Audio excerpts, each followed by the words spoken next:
Hello and welcome everyone. I'm Robert Baharian and this is Masters in Investing. They say life never stops teaching and we never stop learning.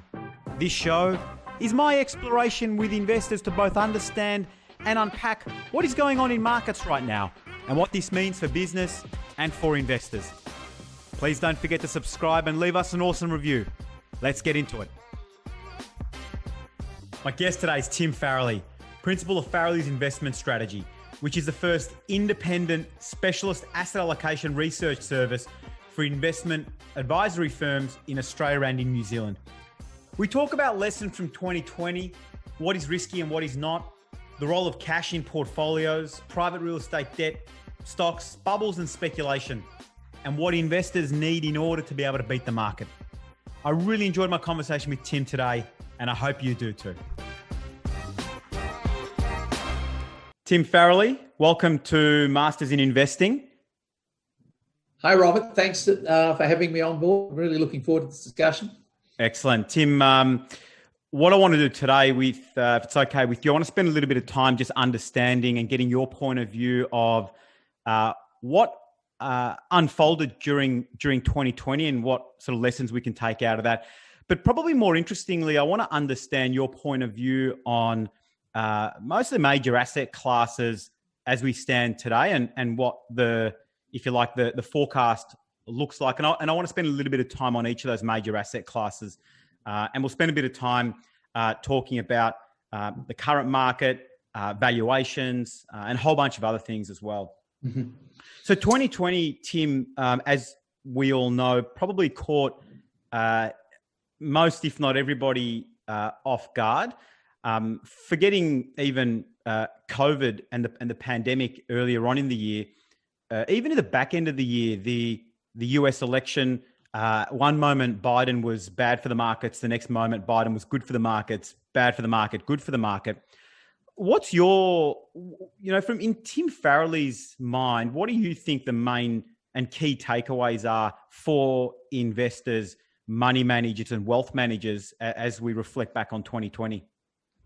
I guess there's a number of things, and most of these are reinforcements of the philosophy. If you'd asked me what I think is really important in December 2019, I probably would have said most of these things, but they are absolutely reinforced throughout the year. And they sort of come up in different buckets. One, expect the unexpected. Well, we certainly saw them. The second one is markets overreact. I'd add to that something else, which is markets often underreact too. And that's something I'd not really focused on very much. And I will have a quick chat about that. What do you mean by underreact? Well, I'll come back to that in a second. The other piece, which is a really dominant one, and it covers not only the COVID, but also, the election results and everything we've seen, is just this idea that you need to be really clear, are you a long-term investor or a short-term investor? And if you're a long-term investor, just how important it is to ignore the noise. If you're a short-term investor, you're all about noise.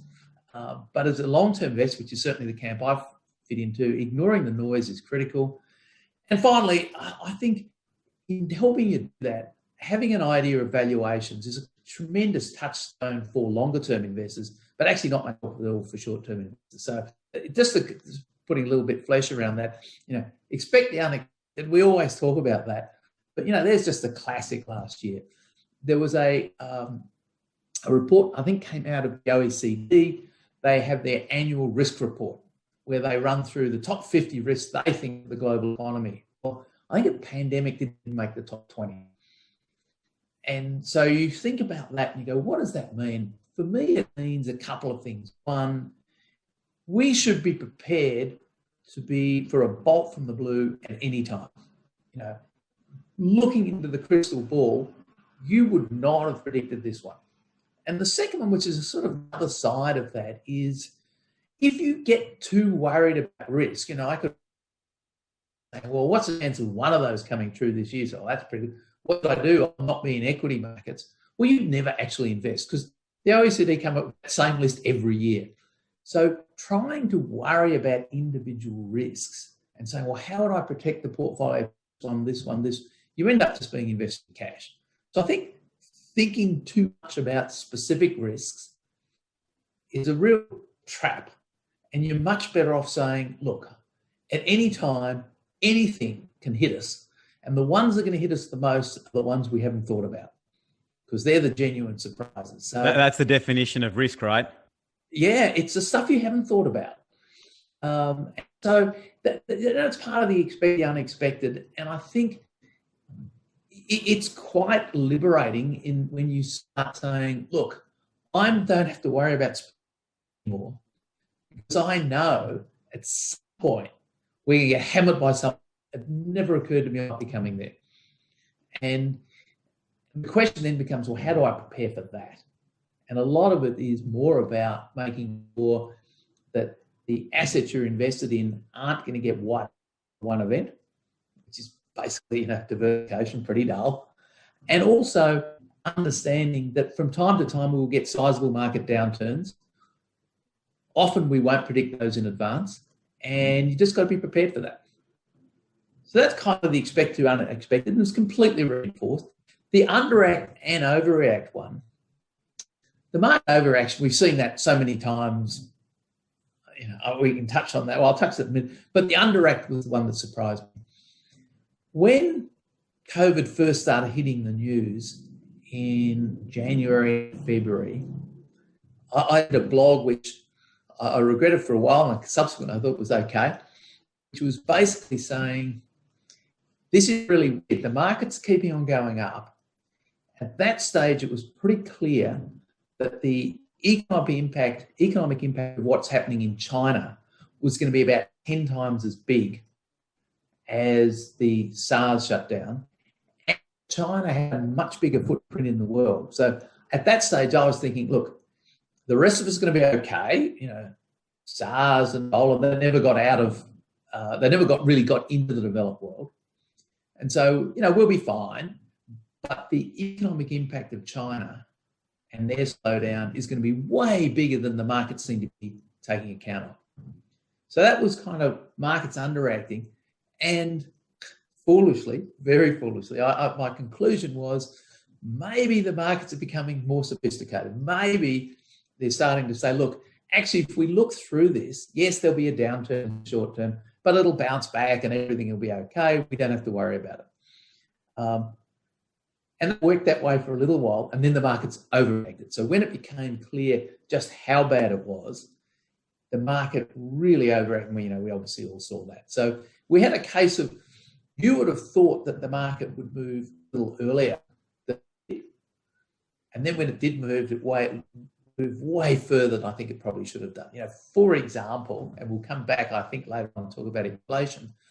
At one stage in March, the bond markets were pricing in zero worldwide inflation for 10 years. It's like, now, come on. It's not going to happen. But that's what the markets were sort of basically saying. And that's just another classic example of this market overreacting. Ignoring the noise, there was obviously a huge amount of noise around at the time. One of the areas, and we'll talk about this later on, is in commercial real estate. It was as if no one was ever going to go back to an office ever again. Although I can see you're not back there yet, I'm not back there. It was as if no one's ever going to go to a shopping centre ever again. And it was like, no, this can't be right. But the price of those assets fell really dramatically for a short period of time before rebounding. So the noise, around the election, I think you mentioned, Biden was going to be terrible, and he was actually okay.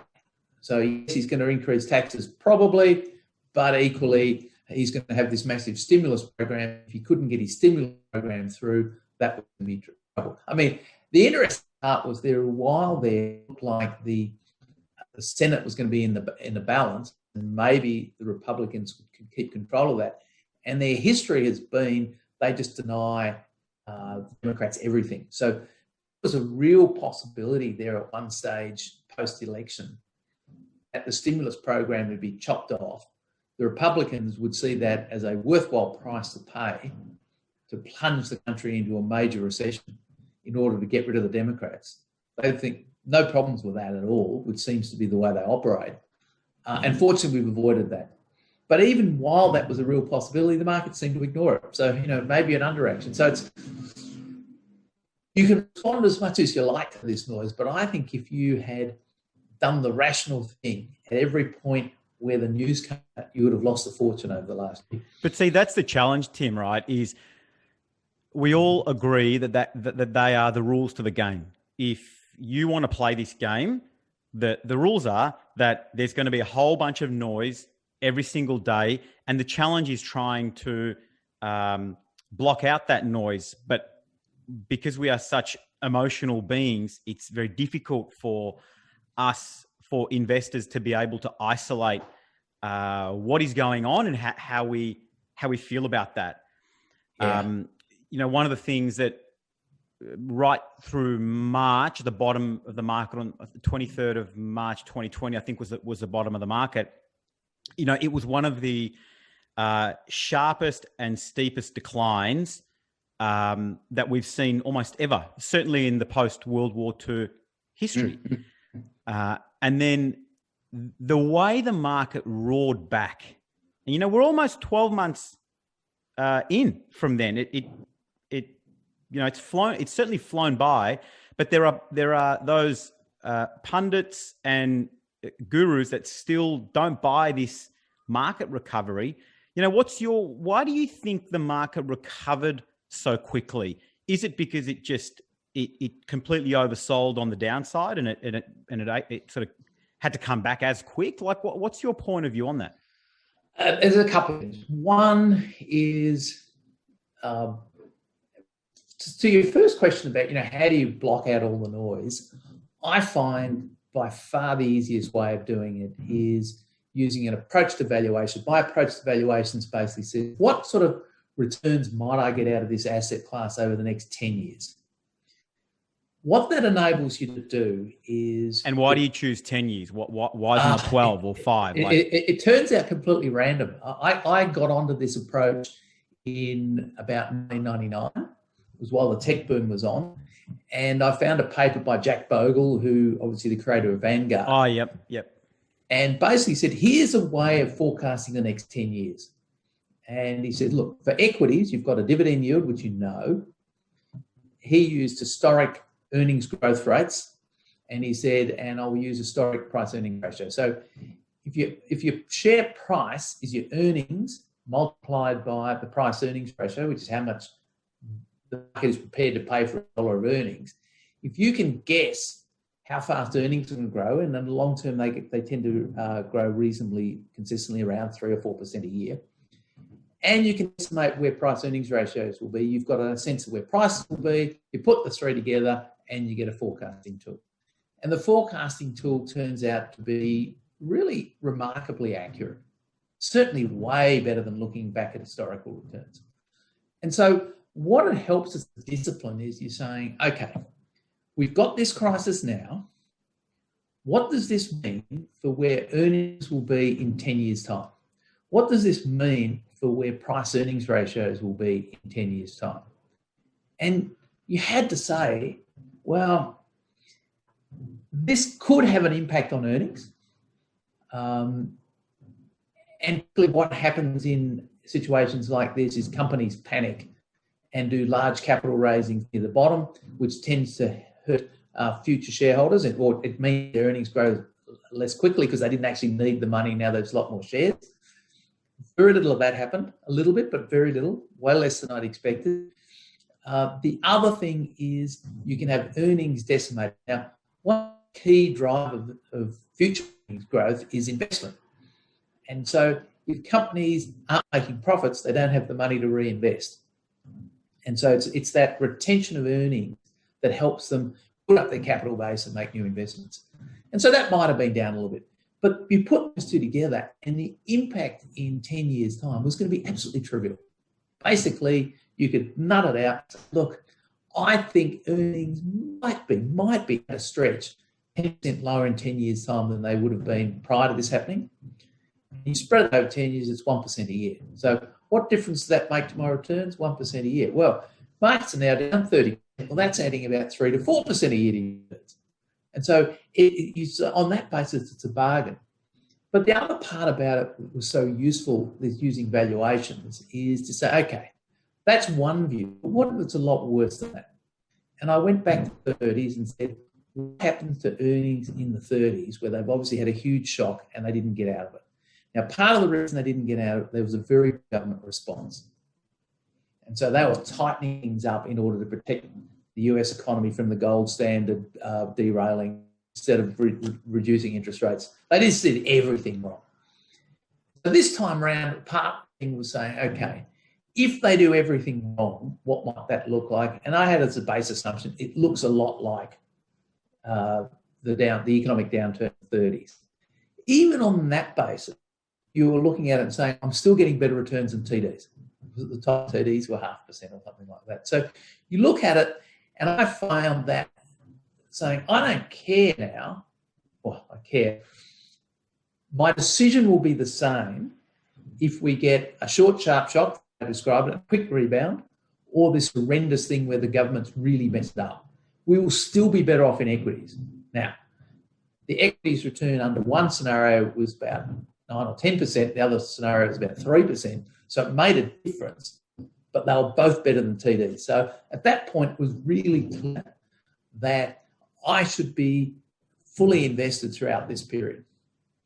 Now, that is one way I find really useful for ignoring the noise. So as soon as, Tim, you said 10 years at the beginning of your response, as soon as you start saying out loud those timeframes, naturally what happens over the course of the next 6 months or 9 months doesn't really matter. But I think we as investors, as much as we do want to focus on the long run, I think most investors do want to and know that investing in the long run is the way to look at it. Just naturally, you can't go past a bargain. And could I buy the asset cheaper in 3 months' time? Yeah. And look, at the time, one of the questions is, why weren't you fully invested in January? And if you just had a premonition that things were going to fall and I was going to get a bargain, well, then, you're in the realm of a short-term trade.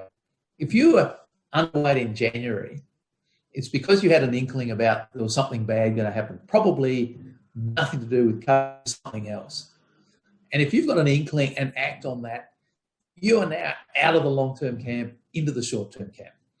And if you're a short-term camp, I remember you'd be learning about charts and all this kind of stuff, and you'd be reading the news.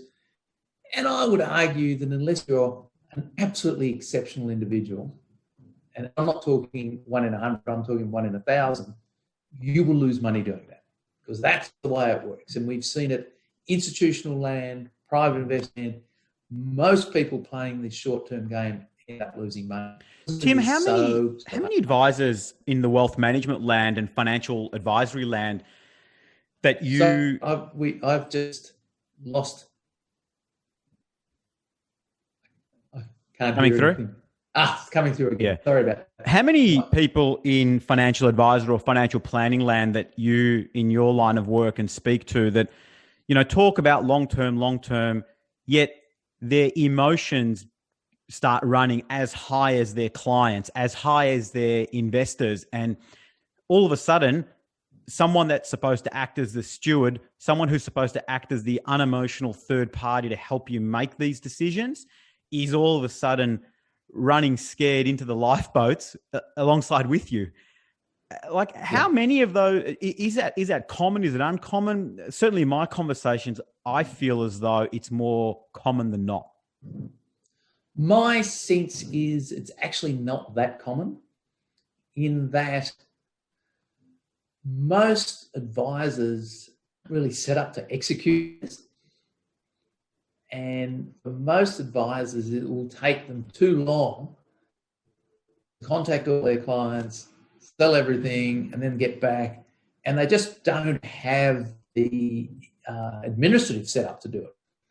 For those who do, which I think is an absolutely good thing to have, then you really need the discipline, because if you can actually act on this and do it in a timely fashion, then the temptation becomes so much higher. And in that case, I think that's when it comes down, Robert, your point is right. There is more people doing this than should do. Yeah, I heard a number of stories of people who've got that sort of facility in place where they can act quickly, who did in fact panic in March.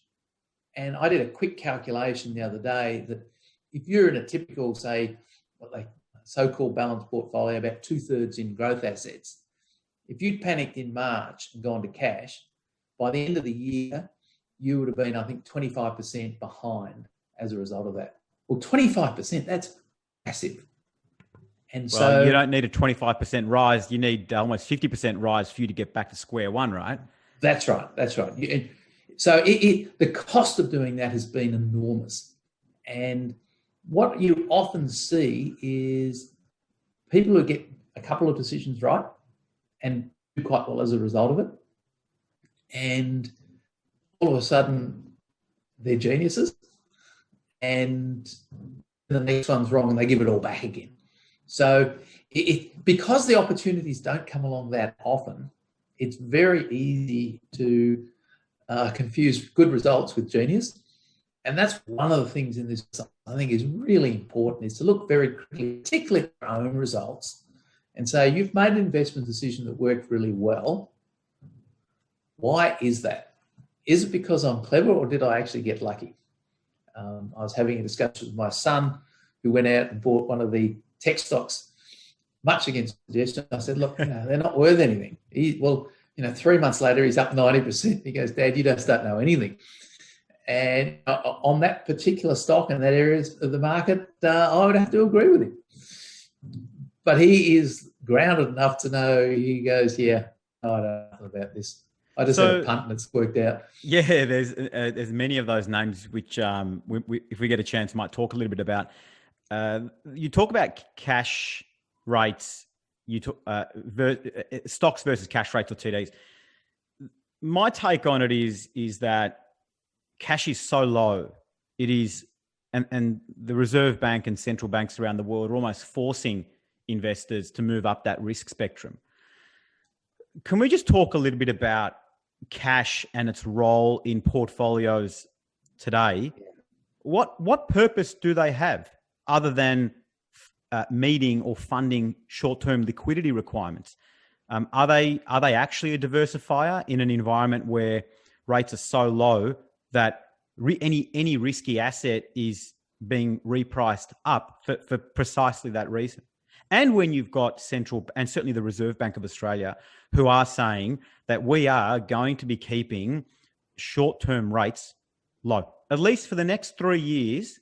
Yeah, guys, no, there's no rate hikes. We are keeping these low. Yep. So what role does cash play, Tim, in portfolio construction as we sit here today? I think it's much the same as it's always had. I think you've got to come back to some of the, if you're sort of taking it back to a personal level, let's say that I have a risk profile, an ability to cope with ups and downs, an ability not to panic, that lets me invest 50%, say, in growth assets, and the rest of it has got to be insecure, because otherwise the chances of me hitting to the exits at the wrong time is just too high. So it's an emotional thing. It's not. It's emotional. It's a big part of it. It's a big part of it. Okay. Now, if we can actually measure it, it's not obvious how to do it, but we all have a go at using various tools and say, yes, we think you can tolerate a 50%, or the volatility associated with being 50% in equities. If you take them up to, say, 65% in equities, which is normally the next step up, so one's a sort of a mid portfolio, the other one's a balanced, you say, what am I gaining and what am I losing or risking? I'm gaining about 0.7% per annum is my estimate. My risk is I've gone one step too far and I've pulled out of that portfolio in March and I'm 25% down. Well, that takes a long, long time to catch up at 0.7% a year. And so it's a really asymmetric payoff versus risk. So, this idea of being forced up the risk curve, I think is a really dangerous one. Investors should, as far as possible, invest as much as they can tolerate, but no more. Because when you get into the area you're not able to tolerate the volatility, you are really in a risky situation, because in the downturn, then it becomes much more likely you're going to panic. And, March was an example of that. Yeah, it was an example. And we saw a downturn. And what we did see, and is becoming more and more common, is governments and central banks intervening and going beyond what their original mandates were to do. And they're becoming more heavily involved in financial markets. There's an argument to say that the central banks and governments have got your back. There's a backstop. Yeah. Why should investors be worried when governments are intervening to that extent? I don't buy that argument. Why not? They were intervening in a very major way, arguably not quite as much, but pretty much the same way during the global financial crisis. And markets went down over 50%. They took 8 years to recover or something like that. So the idea that they didn't intervene back then is, I don't buy it. There are limits to their powers. I mean, this one was essentially a panic, and I think the markets fell way more than they were justified, and you really saw that in the fixed interest markets. Was the GFC not a panic? I think it was less a panic. There was elements of panic in it. There's no question about that. But there was an absolutely genuine and massive destruction of value. Sure. And it was real, it was huge, and we didn't know how big it was going to be. And we didn't know whether the contagion would keep on going. And once again, the central banks, I think they probably realised they made a mistake letting Lehman Brothers go. But after that, they backstopped things. It didn't stop the markets keeping on falling a lot. They were pumping in quantitative easing. They had interest rates at zero. They were doing a lot of the things they did this time around. But I think because the situation was that much more serious in terms of potential and real long-term value damage to equity values, the markets fell anyway.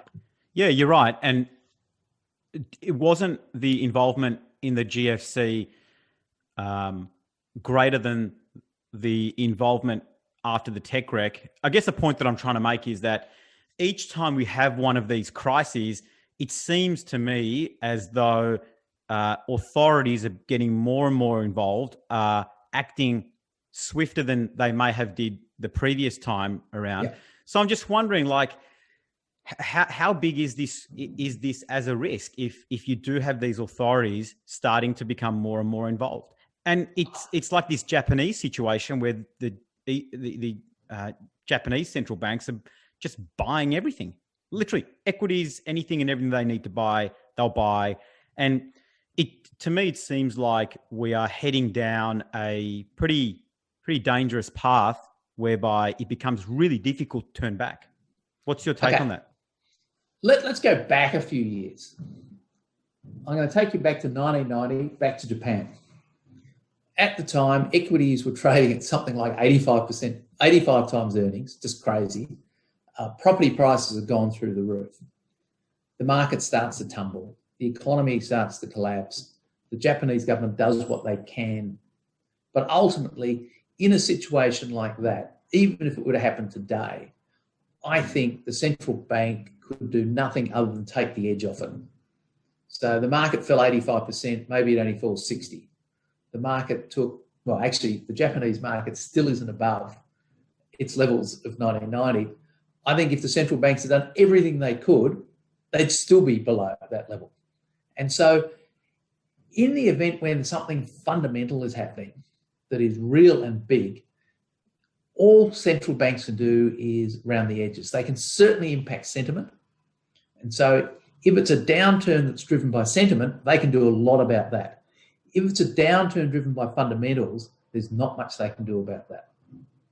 And so, do you think COVID didn't have an element of fundamentals? It had this much fundamentals and about that much, if I can get it on, panic. And that's the point of the valuations. When you go back and say, well, what will earnings be in 10 years' time as a result of all of this?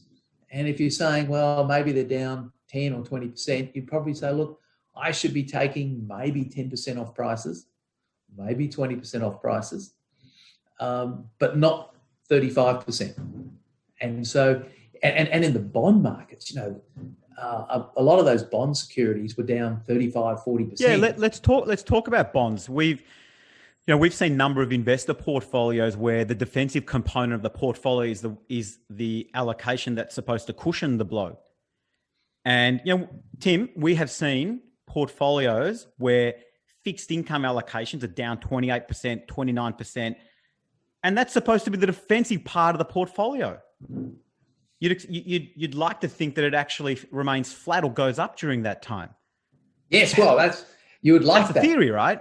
That's the theory. And government bonds will do that for you. Yeah, that's right. But government bonds, no one wants in on government bonds right now because they're only giving you 0.8%. And that's right.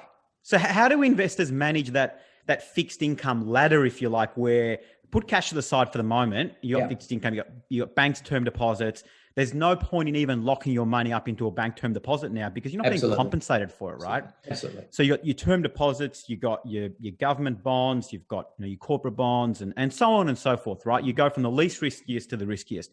How should investors start thinking about their fixed income ladder as part of the overall portfolio? I think there's a couple of really crucial pieces here. One is to try and say, what is my time horizon?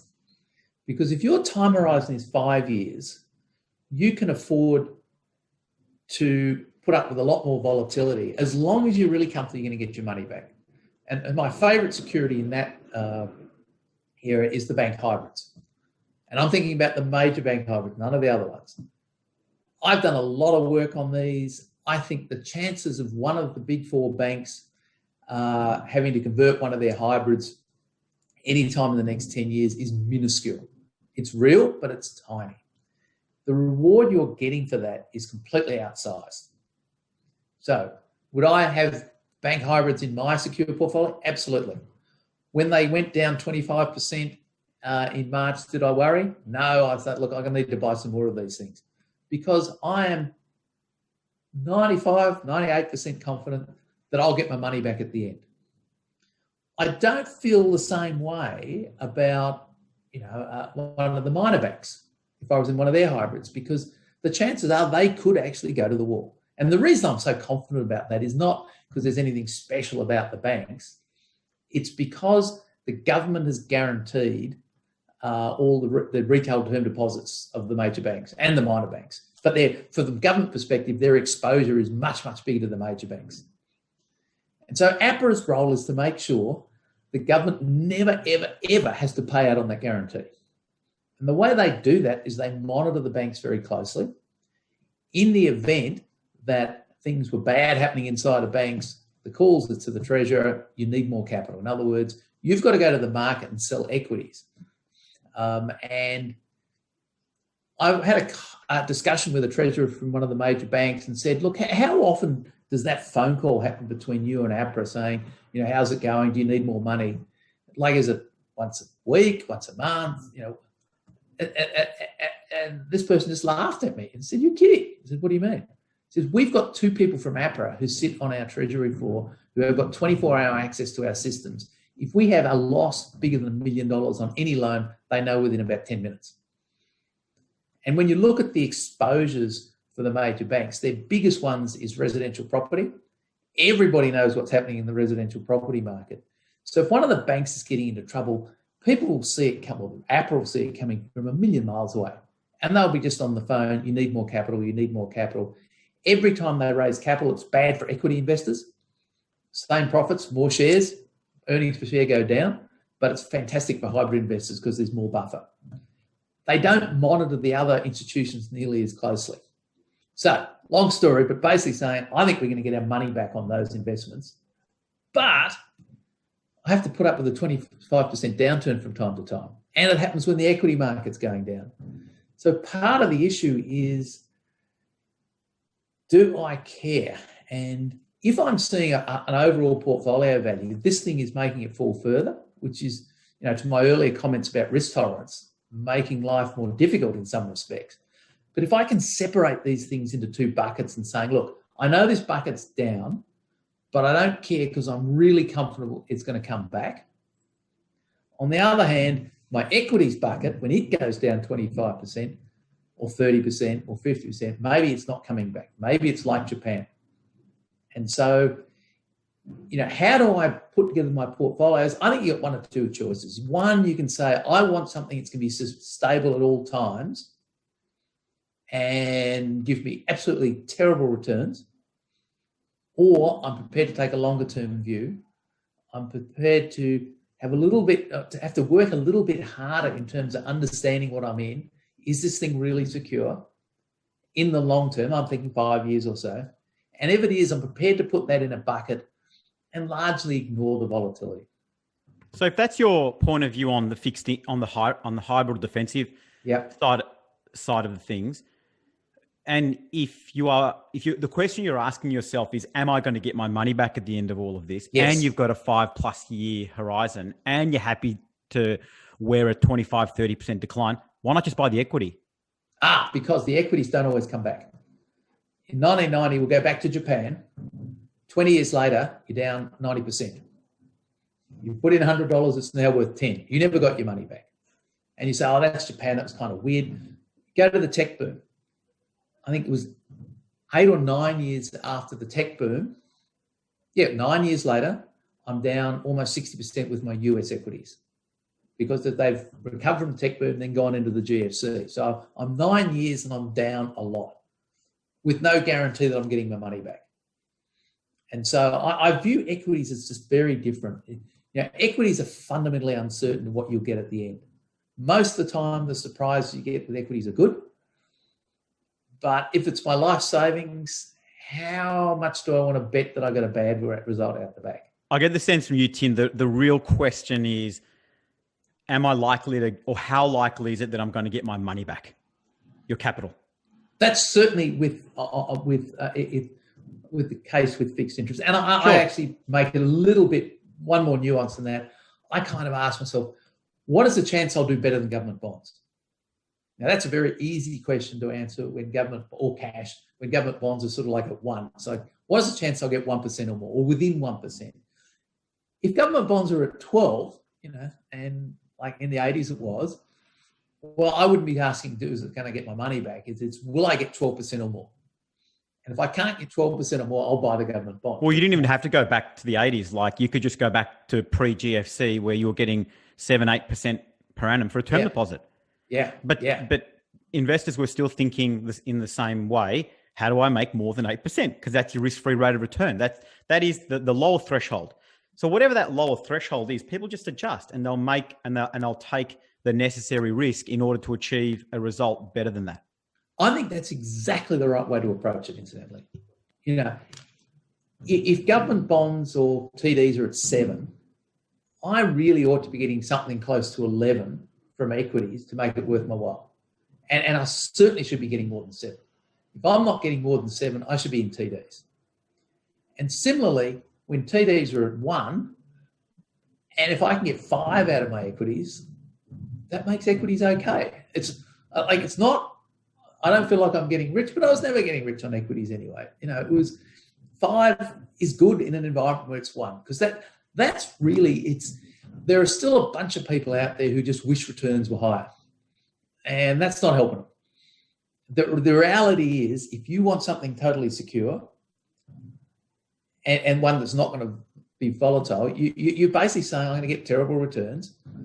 And how much do I have in equities at 4 or 5 or 6 or whatever the return is going to be? Well, it's as much as I can tolerate the uncertainty associated with that. And I guess the market doesn't really care what anybody wants or what anybody thinks, Tim. I think you and I both agree. It really doesn't care. And then you talk about banks and banks' balance sheets basically being property, and that's what they're making their money on, right? So they're all that's where their big exposures are. That's right. Yeah. So can we talk a little bit about an asset class that I think probably fits in the category of fixed income, which is secure real estate debt? Yeah. Because it's certainly an asset class that is becoming not more common, but more talked about. And I think it's also becoming more accessible to investors, as previously it was really one of those asset classes that really was reserved for maybe ultra wealthy family offices or whatever the case may be. But now that's far more accessible to investors.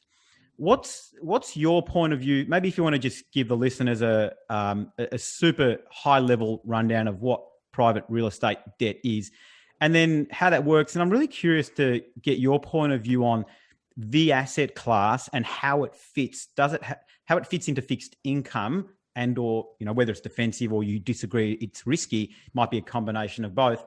And how investors should start thinking about that, or whether they should think about it at all. I'm not sure what you think about that, Tim. I think it's a great question. It's firstly with fixed interest. I think it's a really helpful to break up fixed interest into what I describe as security or at risk.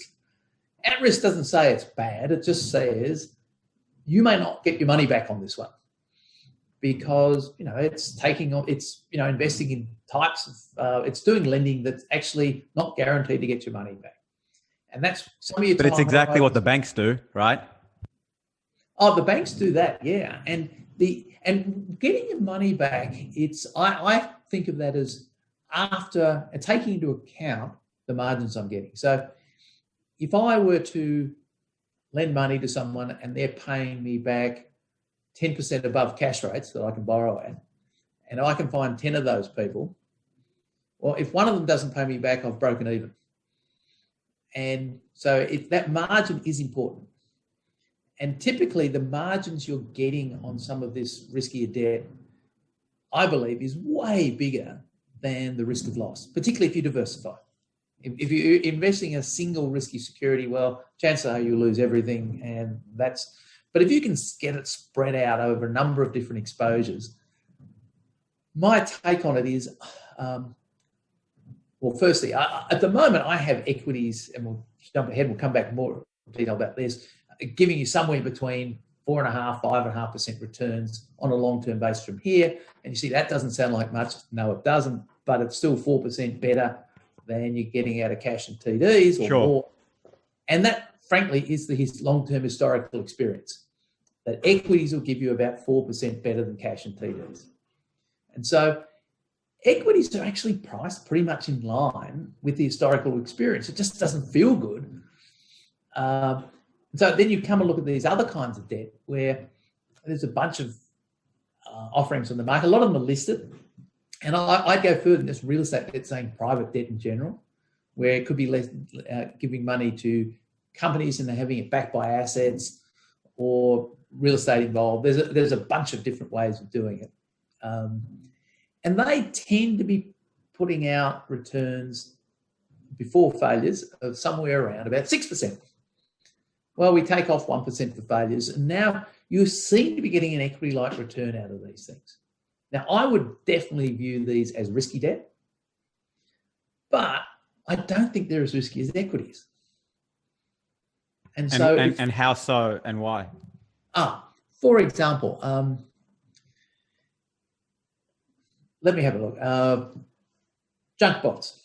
If I've got a portfolio of junk bonds, this is a little bit beyond, this is risky debt generally, but if I bought into a portfolio of junk bonds, typically if I bought it and just held it for 10 years, probably around about 25% of those companies will fail. But when they fail, I'll often get some money back. And typically it's about 40 to 50%. Let's assume it's 50 to make the maths easy. I've lost 12.5% over 10 years, annualized out 1.25% a year. And yet the margin they're paying me is closer to 4.5%. So I'm now 3.5% ahead, even though a quarter of them have failed. And so in order for me to be behind, having a negative return over 10 years, I need to get, it's something closer to 80 or 90% failure rate and less than expected recovery. In other words, it's a Great Depression. And in that event, I probably lose 5 or 10% of my money. In that event, equities are probably down 50%. And so that's kind of why I think that they are less risky. It's in bad outcomes, you don't actually lose so much. And the other case you can get is we don't actually even have a bad outcome. We just get a normal economy maybe a little bit of a recession, if equities were too expensive going into it, you could still be down 50% in 7 or 8 years' time, whereas these ones will have done a whole lot better. And so I think the things that can go wrong are lower, and generally you'd expect to get higher returns, but the returns haven't come off as much in these assets as they have elsewhere. And so that's the more the publicly traded market. In the private debt market, the securities tend to be less liquid, and so you end up getting slightly higher rates, perhaps 1% higher, and so you end up getting returns that look pretty attractive. Yeah, I mean, you're talking high single digit returns, and all of a sudden, that, you know, if you're saying that they're relatively comparatively secure, more stable, let's say, and you're getting 7 or 8, let's say, and your TDs and whatnot, I mean, they're not the same thing. Let's be very clear about that. No, actually, that's the other point I should have made, is I don't see these things fitting in my secure portfolio at all. The thing, if I want to buy these, the way I'm going to fund them is by selling equities. It's not by selling TDs. Because if we say this is my risk level and I'm not moving up the risk level. In fact, I'm moving down the risk level. And you might say, actually, in terms of my long-term risk, I might be able to put $2 into these things for every dollar I take out of equities. Now, the problem with that on the other side is, on a short-term level, these things can be every bit as volatile as equities. And we saw that in March, where a lot of these debt-type securities went down even further in the equity market. So it's kind of what do you react to as an investor? Now, if you can safely put these things into a different bucket and say, look, I don't worry about them, maybe not. But so it's partly just understanding yourself, but certainly to take $1 out of equities and put into these things, this type of security, I think is a pretty good move. I think that today, I don't think you're doing much for your returns, but I think you're taking a bit of risk out of the market, getting a bit more diversity. If equity markets continue to run from here and, you know, forward-looking returns look more like 4 or even 3, then I'd be taking a lot more out of there and putting into these things. And then the question is, can you get enough diversity? Because you certainly wouldn't want to be all in one fund. You'd want to spread it around as many funds as you can, where you think the management is extremely competent. And that's one of the challenges here, because in Australia, at least, we haven't had a recession for a very long time. So what is a competent manager of... Hold on, didn't we just have one? Well, yeah, okay. This one has been a really quick one. And with the level of government support, we haven't really seen whether the people running these operations have actually done a good job yet. They appear to have done. And the other thing is, my guess is this recession has been one that hasn't hit the top end of town. It's hit, you know, it's the smaller operators that really, with a few exceptions, airlines and so on. Most of the people who are going to get into difficulty are running restaurants, entertainment, and we don't really have, most of those people don't have big exposures to debt other than via the banks. And in terms of the bank's overall lending, it's not a huge amount. So in a sense, the people running this haven't even really been tested by this downturn. Yet. And having said that, they appear to have done a good job. So we don't really know who's really competent and who's maybe okay and maybe who's not. And that will be revealed. So once again, you spread your investment around as many different offerings you can, always starting with the premise that you think the people doing that are good. But I think I can easily see portfolios with 25% invested in this type of security spread across a number of offerers in a year's time, maybe 2 years' time, depending what happens in equity markets. If equity markets were to collapse from here and were down 30% and sat there, you'd say, no point anymore. I wouldn't be wanting to take money out of equities, which would now be giving me maybe 7 or 8, and put into something and give me 5 or 6. On the other hand, if they go up 20%, well, it's a lot of points. So it's very much, what value am I getting in asset A versus B? Yeah, let's talk about equities, Tim. The last few years, we've seen fewer and fewer publicly listed companies. We've seen platforms private equity platforms, co-funding platforms jump over the last few years, which basically allows private investors to invest in private companies, and companies don't have to go to the public market as they probably used to have to raise money. And then, you avoid the whole, quarterly reporting and just having to keep shareholders in check and so on and so forth. Just read a couple of headlines. In January this year, StockSpot said it saw a 50% increase in new signups alone, and eToro, I think, claimed 1 million new subscribers to date this year. Mm-hmm. And what we're seeing is a huge jump in trading activity, almost speculative, gambling-like, if you like. And That's where it almost comes into that. We're reading more and more of comparisons being made now to 1999. Where are we in this market, Tim? Is it a 1999-like or 1999-esque party that we're at the moment? Why is it different if it's not? And if it is not, where to from here? Okay, it's got elements of it. The biggest difference between now and 1999, well, there's two big differences between now and 1999. One is 6% interest rates versus 1%. And that allows you to pay a lot more for your stocks before you're getting less for bonds. And so to some extent, across a broad market, the higher prices are absolutely justified. So that's but these high prices are like your Japan style. Some of these are 50, 60 times earnings ratios. And once we get into the tech end of the market, that becomes really interesting. I've got no doubt at all that in 5 or 10 years' time, probably even 5 years' time, we're going to look at the tech market and saying, what were we thinking? And there will be a huge number of names in that group that have absolutely fallen out of bed. And an interesting question, one I have no. So we haven't said that about Amazon yet. Well, that's the other question. Is that's one example of many. The big names, the Amazons, Googles, and so on, Facebook. How are they going to go? Maybe the excesses are in the small names, the ones who aren't earning anything, haven't broken in, and maybe the other ones are justified. But in terms of Amazon, Facebook, and so on, there's a half a dozen names: Amazon, Facebook, Google, some of the similar operators in China. Over the past 10 or 15 years, they've gone from virtually no share of world advertising to controlling about 50 to 55% of world advertising. And they've had massive growth as a result. Now, I think in the case of Google, about 90% of their revenues or more are from advertising, and it's similar with Facebook. So these are basically advertising companies, and they have grown their market share incredibly. Now, during this time, the amount of advertising in the world has grown by about 1% less than GDP.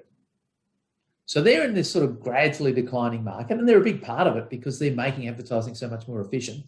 People don't have to spend to get the same impact, but they've grabbed a huge share. Now they've got to 50% share. It's very hard for them to grow at anything like the same rate as they have in the past.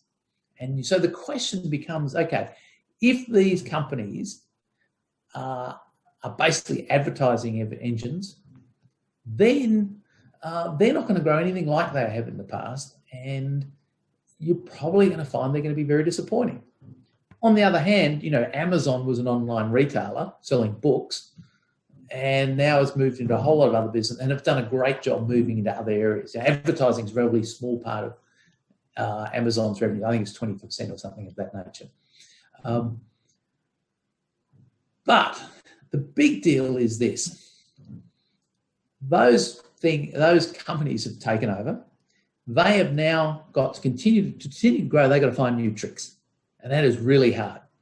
Facebook and Google have got new tricks that have enabled them to grow their share of advertising. They haven't had new tricks that let them get them into other markets in a big way. So one of the questions is, are they going to be able to do that? Or are they now stuck in a low growth environment? Let's say they're successful. Every business they get into and grab a whole bunch of new share is taking share away from someone else. Ultimately, profits are driven by sales, and sales are driven by the economy. If you look at sales growth versus GDP, S&P 500 sales growth is normally running about 1% slower than GDP growth, certainly, and 2% slower than global GDP growth.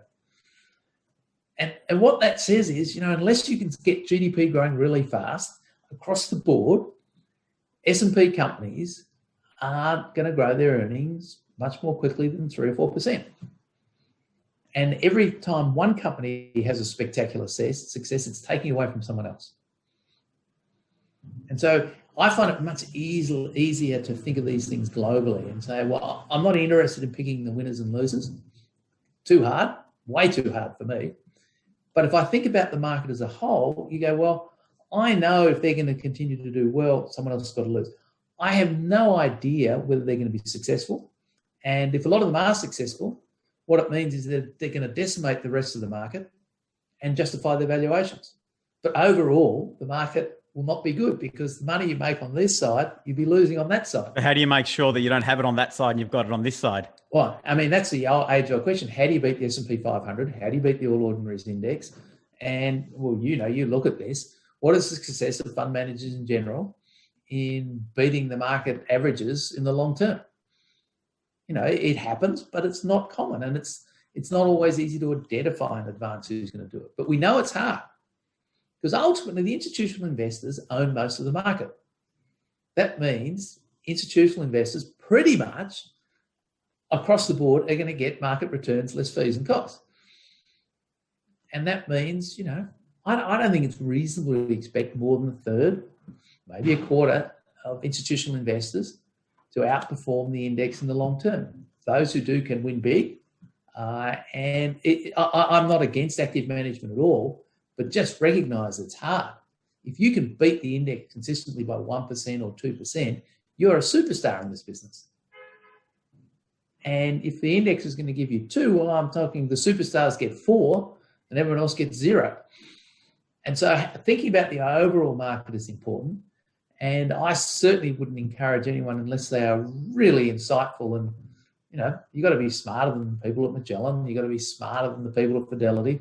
You've got to be smarter than the best resourced investors in the world. If you are that, go for it.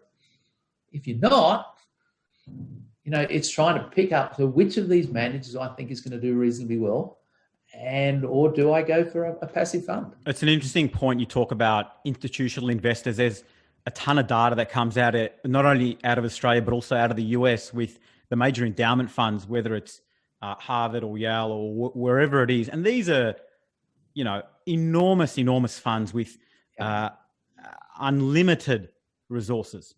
Yeah. And the job of these people is to do one thing, is to simply outperform the index.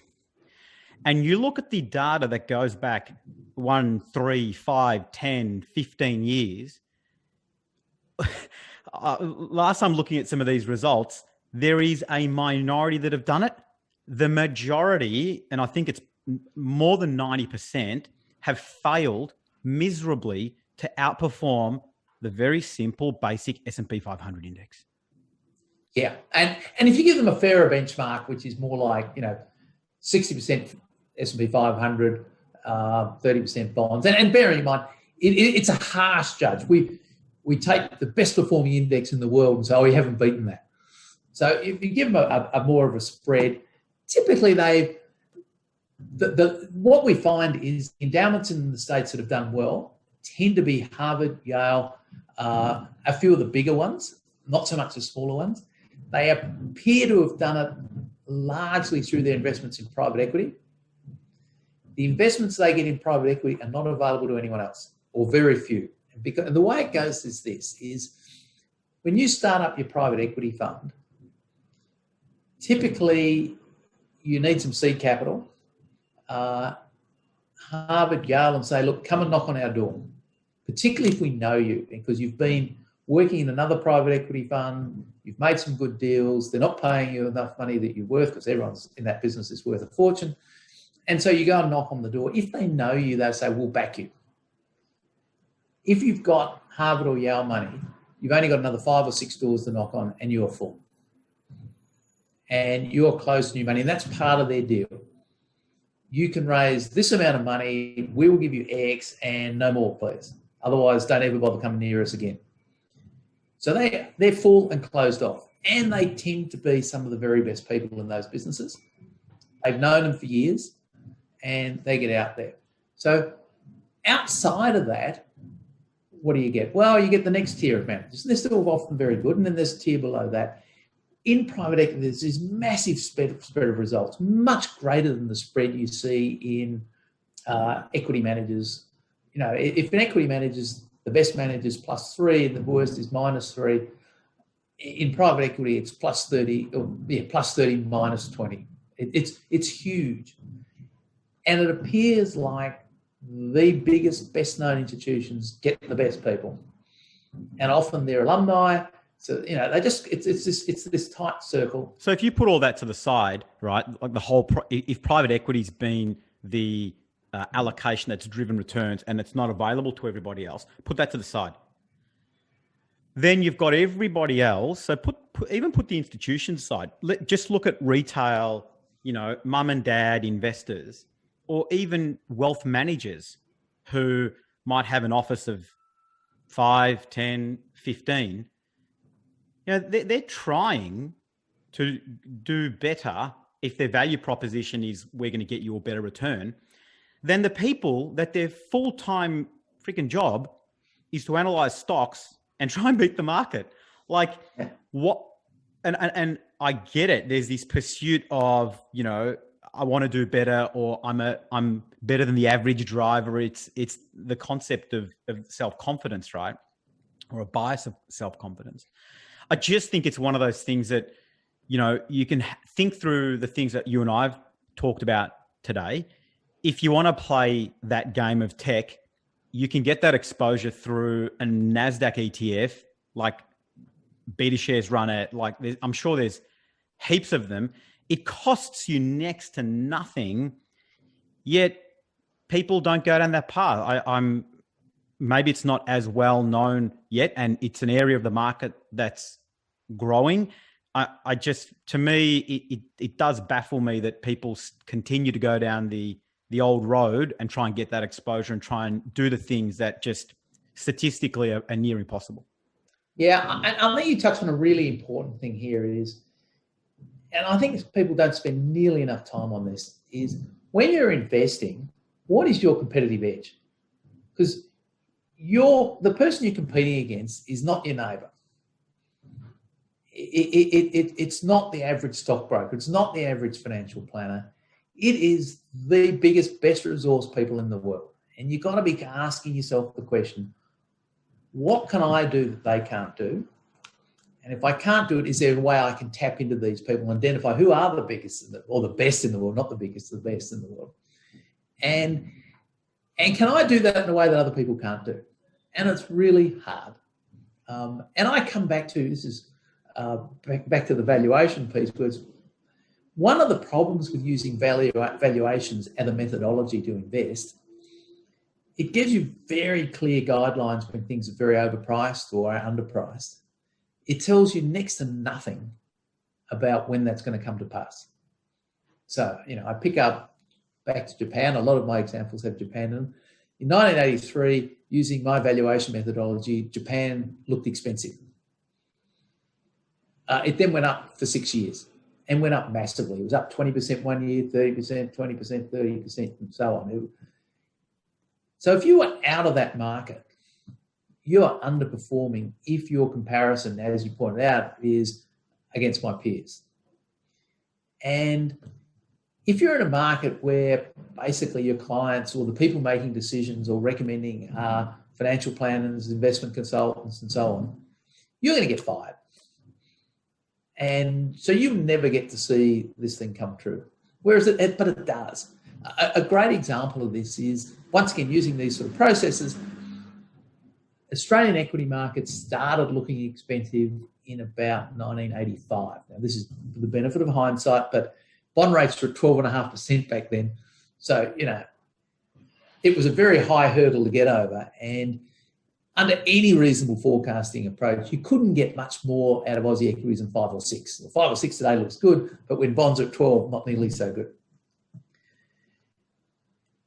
Yet the market then doubled over the next 2 years before the huge crash in 1987. Now, at the time, there was a life company, a sleepy old life company, as has always been described, it's called City Mutual. It was taken over, rebranded as Capita, and part of the rebranding, they got hold of their funds management operation, got in a couple of very good fund managers, and said, look, because we really wanted to get into this burgeoning superannuation business. In about 1985, the fund managers decided, and I'm sure they were using processes very similar to mine, equities were overpriced, Aussie equities overpriced. We wouldn't hold any of them. And in about July 1987, they got fired. Management of then Capita went and brought some new people in who understood the market and put the money with Spalman's, Bond, and all these guys. And all those shares were pretty much worth zero within 6 months or so. So Capita ended up getting none of the uptick, all of the downturn, and that's why you don't know them. They're no longer with us. And that is a classic institutional response because they cannot bear 1, 2, 3 years of underperformance. They can't take this risk. So the valuation methodologies I talk about are really straightforward. That everybody knows. You talk to managers, they all say, yeah, we kind of do that. But what they can't do is act upon them. Whereas... Why is that? Because if my client base as an institution, we'll call it Capita, have put me in there because they think I'm a great manager and I have 3 years of rotten returns, the asset consultants and so on who've appointed me fire me. I'm gone. And that's why I got fired. Or the managers got fired because they were being fired by the asset consultants. The fund managers all know. You have these conversations with the fund manager. How long can you underperform for before you get thrown out? Oh, yeah, maybe 2. So they are really careful not to make decisions that will give them 2 or 3 years underperformance. Whereas mums and dads don't think that way. Mums and dads don't pick up a paper in the morning and go, oh, we've underperformed all the other mums and dads. Because fortunately, and it's good for them, there is no record of how mums and dads have performed on average. No, but they compare their super fund versus the, Australia's top 10 super funds for 2020. That's their benchmark. Yeah, but there are some people that do that. They don't act on it nearly as quickly as others. I spoke to a number of financial planners post GFC and said, were your clients expecting to be down as much as that at any stage? No, this was a surprise to us. Were they pleased with the way their portfolios performed? No, they were shocked. Were they really, really disappointed? Really, really disappointed. And I said, how many clients did you lose? And most of them, they'd look around and say, actually, heaps. So how many? It was like 5 out of 120. But that felt like heaps. And part of the good thing and the bad thing with financial planners is you tend to form a very close personal relationship with your clients, and losing 5 is a major rejection. For fund managers, you don't lose 5% of your clients, you lose 80% of your clients. You lose 5, you're not out of business because, frankly, the people trust you and you've got the opportunity to explain to them one-on-one why you've done it. And you say, look, if we didn't like Aussie equities back in 1985, we really don't like them today. The last thing I would do is put your money into this. And people accept that because they've got a different level of trust. And so I think financial planners and, personal advisors have the ability to guide people through these situations in a way that institutions can't do. So I put that down as one competitive advantage. Maybe we can throw out the risk tolerance and risk profiling if you've got an unemotional, independent third party helping you make decisions in the best and worst of times. That you trust. Yeah. That is a big competitive advantage for you. Yeah. Because, most of the time, if I said to you, look, if a fund manager comes to your office and says, oh, don't worry, everything's going to be fantastic, do you believe them? No, well, I mean, there's biases everywhere, right? Yeah. So, it's not that there's anything wrong with it. It's just, you just have a level of skepticism because you're dealing with lots and lots of them. Mums and dads are dealing typically with, one person. And that enables them to have the trust that actually enables them to do some good things. It sounds like, it's an opportunity for them to be ripped off. It's exact opposite. It's the opportunity for them to be able to do the right thing without being distracted. It's a huge benefit. And it doesn't necessarily sound like one, but it certainly is. Tim, just maybe one final question. What do you think as we sit here today as investors, as money managers and whatnot, what's the biggest risk at the moment in markets for investors? Yeah, that's a really interesting one. In one respect, I'd have to say inflation. If inflation became persistently at around 3.5 to 4, you would see interest rates at 6 or 7, and that would be devastating for markets. Isn't that good for the economy though? That we've got higher interest rates are a result of a stronger economy. It's the interim phase. It wouldn't necessarily be a stronger economy. We've had a very strong economy worldwide for the last 6 years prior to last year. Have we? Oh, yes. It's been good. It's been positive. And the major thing I think holding back economic growth at the moment, I'm thinking pre-COVID, is simply demographics. We haven't had the huge number of new people coming into the workforce. And that's not necessarily a bad thing at all. It's just, I think one of the things the world has got wrong and badly wrong is the idea that GDP growth is good. I think it should be GDP growth per capita. So if we double our population and double the size of our economy, or increase it by 80%, everyone's actually worse off. We should be worried about GDP per capita. And the per capita bit has been, that's the bit that's been slowing and keeping things slow. So I don't think that's necessarily a bad thing. I think the economy is doing fine, and yet we've had very low interest rates. And the other part of it, so I say it's the biggest risk. I think that's unlikely at the moment. I think that central banks will let it go. I think that we might see a little bit of inflation, but I don't see the really big spurt in interest rates. Now, I could be wrong on that one, but my guess is the central banks, in a medium-term sense, are still enough of inflation fighters to say, look, if we have to get interest rates up to 3.5, we'll do it. It won't have to be for very long. There will be a marked slowdown in economic activity. There will be a decent fall in share prices. But as a long-term risk, not really. I don't know. Biggest long-term risk at the moment, actually, the reality is the biggest long-term risk at the moment is the thing we haven't thought of yet, because that's the one that really, really kills you. I'm glad you've thought of that, Tim, because not many people do. Talking about interest rates, you've got the short-term and the long-term interest rates in the US starting to climb, and I think that's grabbing people's attention, and it'll be really interesting to see how long that lasts, because certainly in Australia, the Reserve Bank have made it very, very clear to market participants that interest rates are going to remain low, and they will actively suppress rates for the next 3 years, or maybe for the next 2.5 years. So, yeah, I think that's something really interesting to keep an eye at. Tim, I've got a ton more questions, but I'm just conscious of time.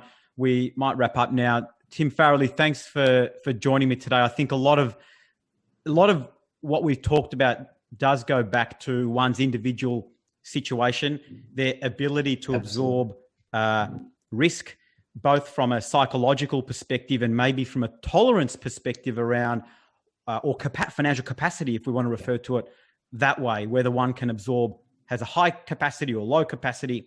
And I think tailoring one's investments and portfolios for an individual and I guess the life that they want to live is, I think, the biggest risk that people aren't bringing into the equation. We look at the financial side of things.